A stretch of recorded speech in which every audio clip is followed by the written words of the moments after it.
The Saudis have bought EA. The Saudis have Why, I don't know, because EA doesn't make any good games, but fuck it. bought We Electronic ball. Arts. Today, it's going to be quite a story, and I'm going to kick it off with a quote for you. Here it is. There will be no immediate changes to your job, team, or daily work. So that's what Andrew Wilson, of course, the big CEO of EA, told employees after this deal was announced. And it's a deal for $55 billion, or at least that's the value of the deal. We'll get into the specifics later because, well, they're very relevant. There's a lot of debt. But as much as Mr. Wilson's letter is trying to set people at ease, all that staff can focus on is the word immediate. Because, yeah, sure, there may not be immediate changes. There certainly will be long-term ones. Oh yeah, 100%. Like, make money. Here's why this To be matters. fair, EA does actually make a lot of money. Whether they should? No, they shouldn't. Because all the money comes from fucking FIFA.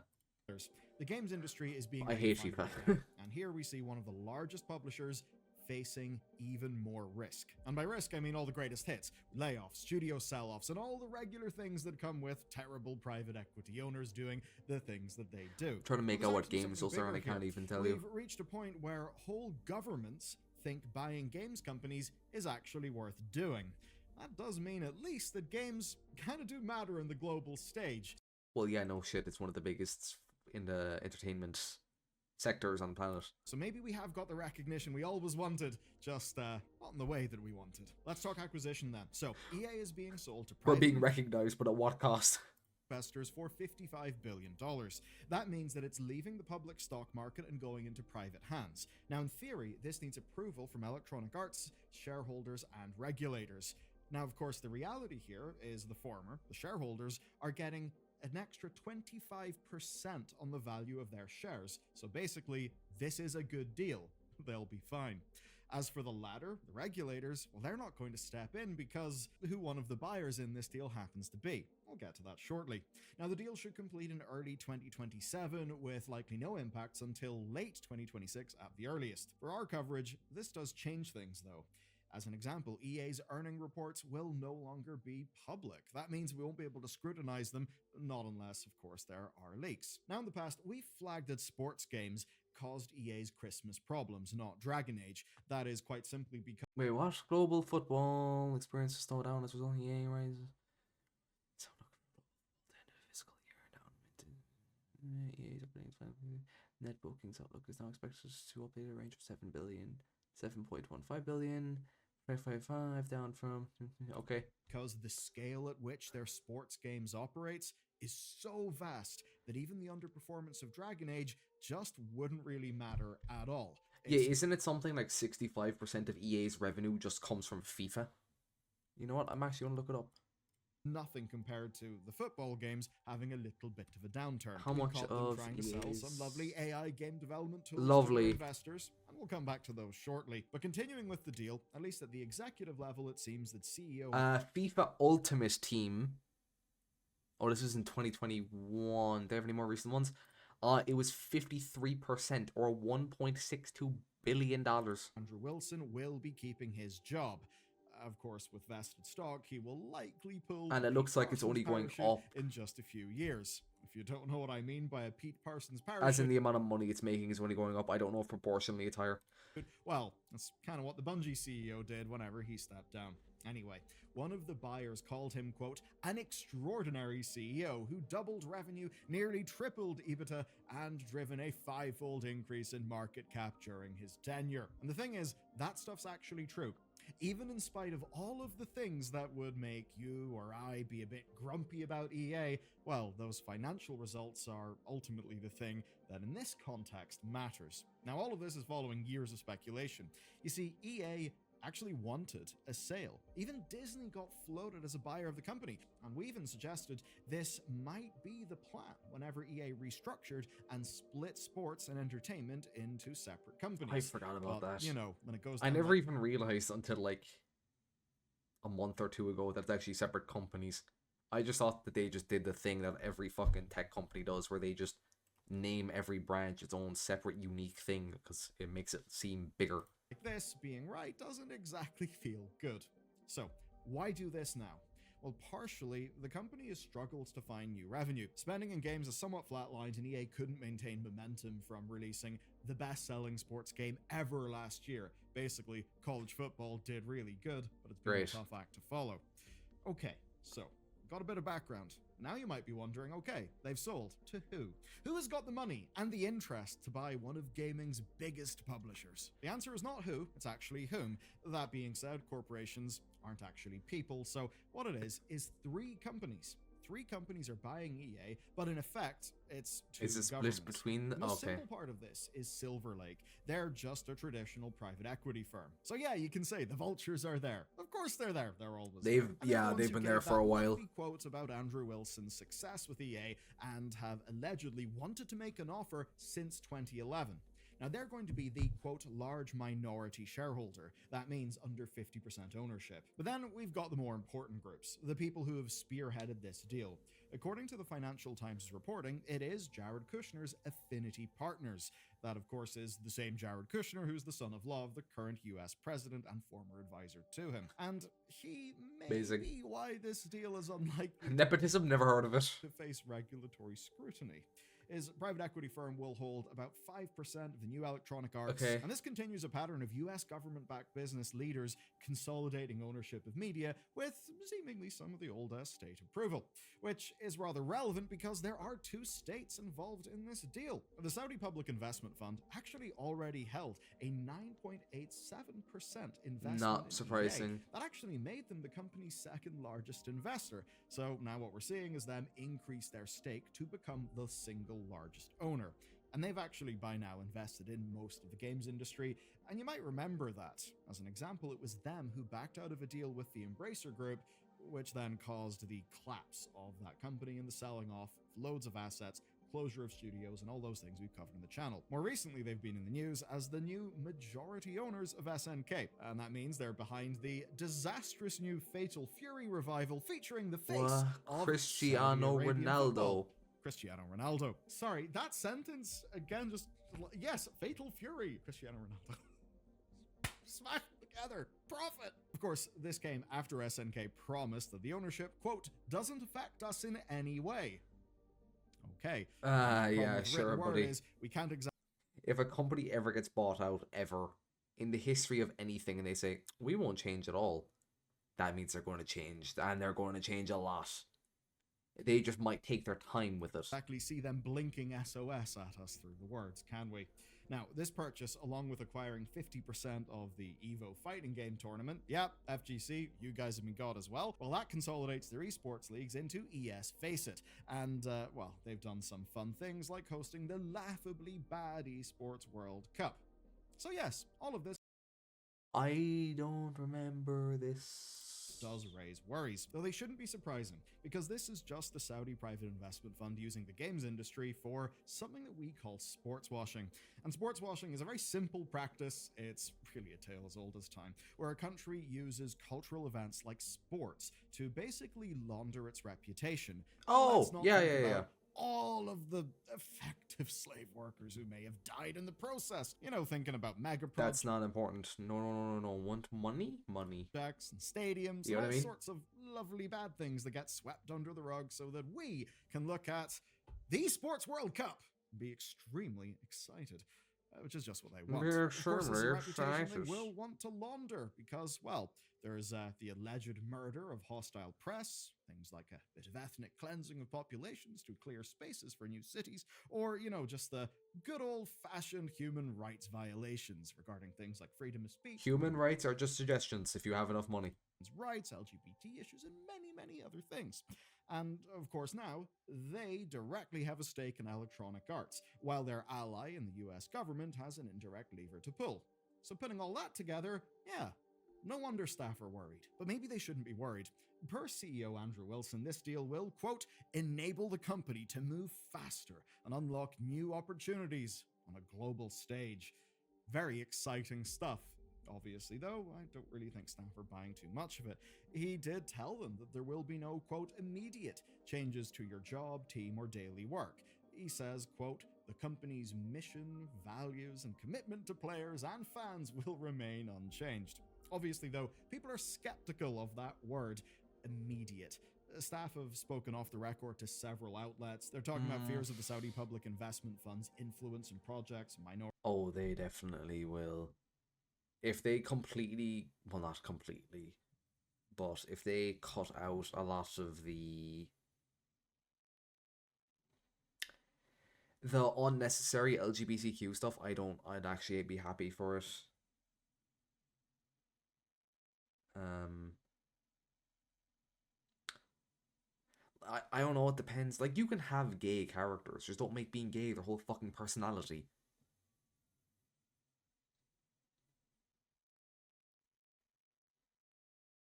You know? Like, a good example of characters who are gay, but it isn't their entire personality, both from New Vegas, is Veronica from the Brotherhood of Steel, and oh, what's his name? He's the Enclave guy. I'm blanking. Anyway, it's like they're gay, but it's not really important. But I mean, it is, but it's also not. It their personality isn't their gay. It's not their gay first, everything else secondary. It's like Veronica's Brotherhood of Steel first, badass second, funny third, like gay fourth, and that's why people like her. It's because it's not her entire personality. So if they cut out a lot of this stuff where it's like, here's a demon, but they go by they them pronouns, so don't you dare use the wrong one. Like, what the fuck are you talking about? Staff. They're expecting layoffs. They're, of course, expecting increased AI usage and even the sales of some studios. The one thing a lot of people have floated is basically BioWare. Why the hell would they give a shit about BioWare when the thing that drives all the financial results is the football and the guns? The and football. That means these fears are especially prominent on the EA Entertainment side of that company. This is where we go to Insider Gaming, who have reported something kind of interesting.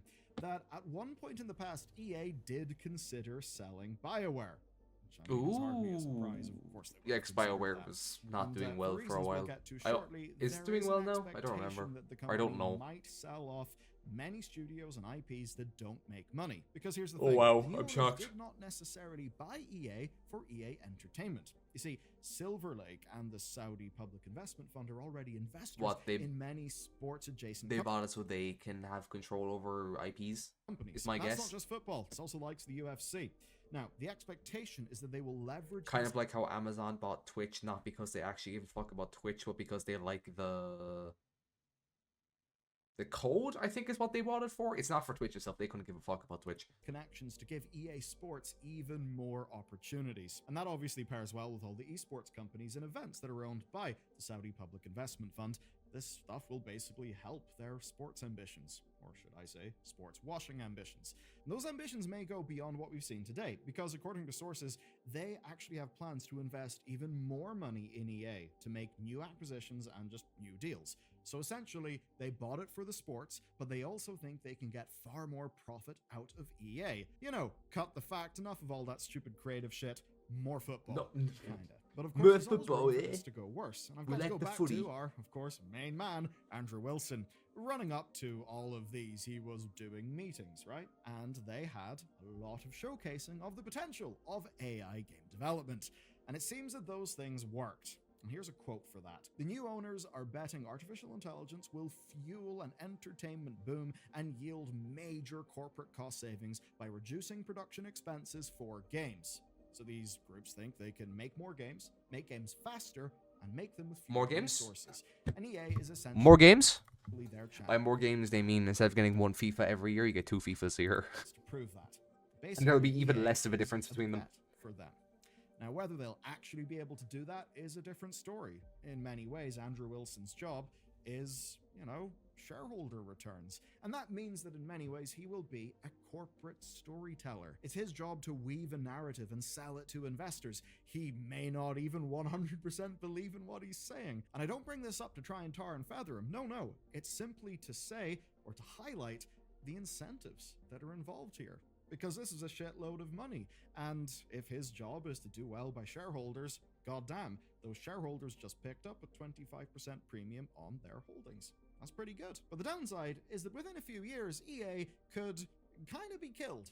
regardless of their goals. You see, all that stuff about incentives, that's like long-term spooky stuff that sort of explains why we get into the positions we're in.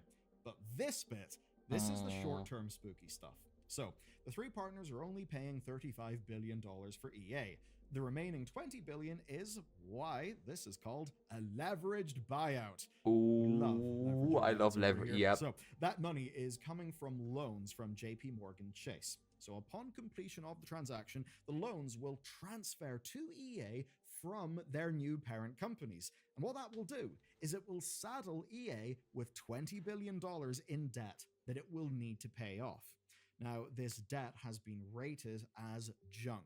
And for a quick explainer of what that means, there are rating agencies, and one of their jobs is basically to say, what is the level of risk with debt held by this entity? And if risk is really low, then they'll give it a really good rating, and the interest rate on that debt will be low. But if it's below a certain interest rate threshold, in EA? it's what we refer to as junk debt, which basically means the interest on that debt will be really, really high. Of course, if EA does really well, then great. That debt will be paid off, and that interest will, well, it will make over 200. Is this the new Skate game? JP Morgan Chase a shitload of money. So happy days for them.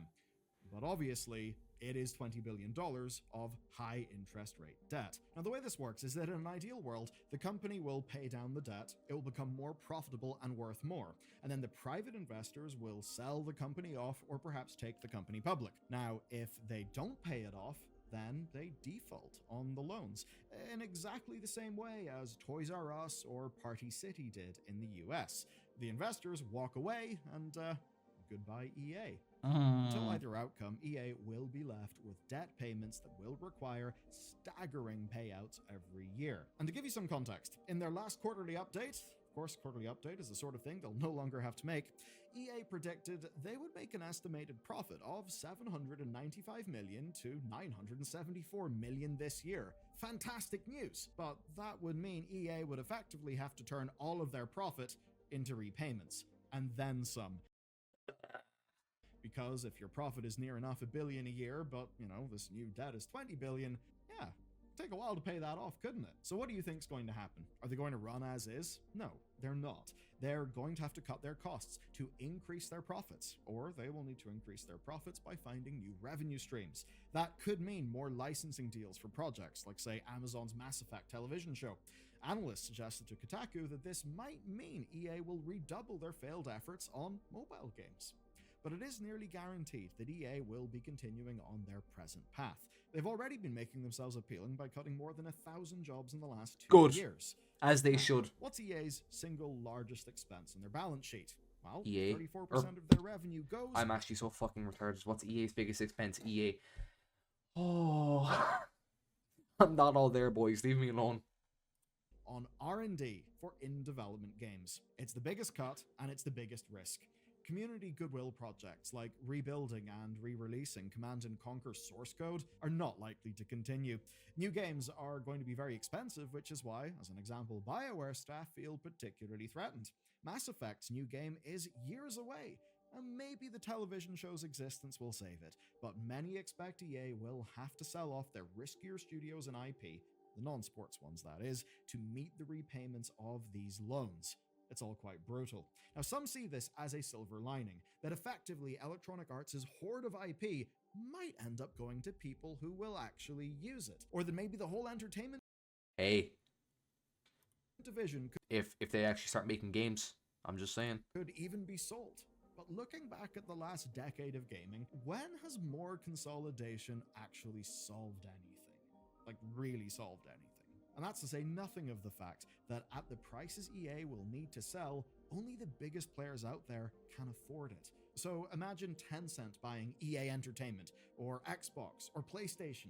That may save some of those studios in the short term, but overall for the industry, I don't think it would necessarily be a win. There's just one thing, I would say, that's in EA's favor right now, and it's that the whole deal kind of doesn't make any sense. That may seem like a big claim, but hold on with me for a second. No, I get him. By this analyst, whose name I'm actually not going to mangle today, and he points out that this deal is simply bad business. So, the buyers are spending... I imagine it's only bad business if you don't know about the inside workings, which we don't, so...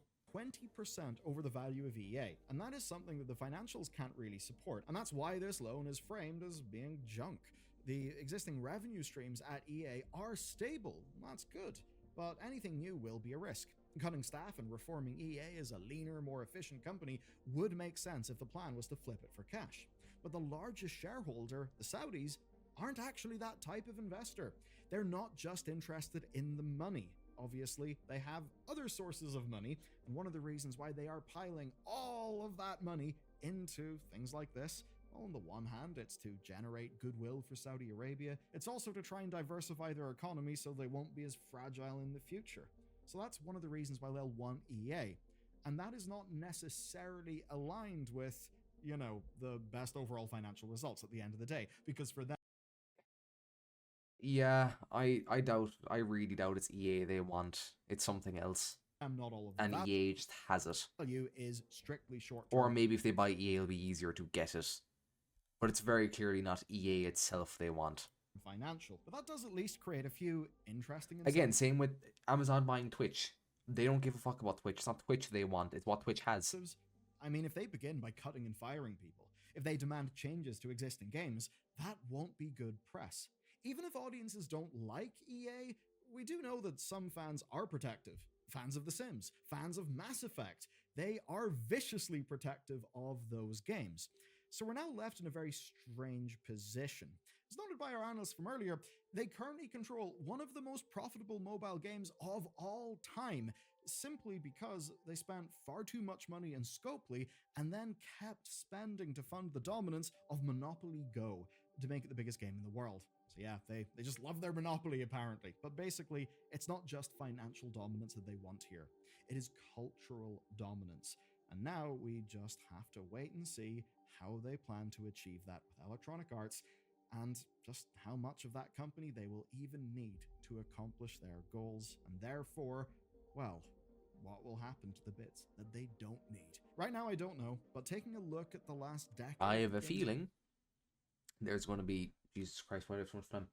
That there's going to be some big cuts. A lot of people are going to get fired. Industry history, I'm not feeling particularly bright about it.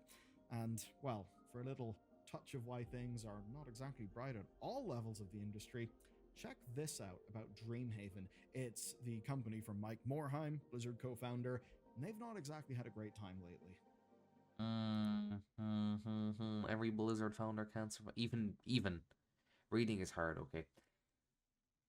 Awesome. Good ship, Bellular.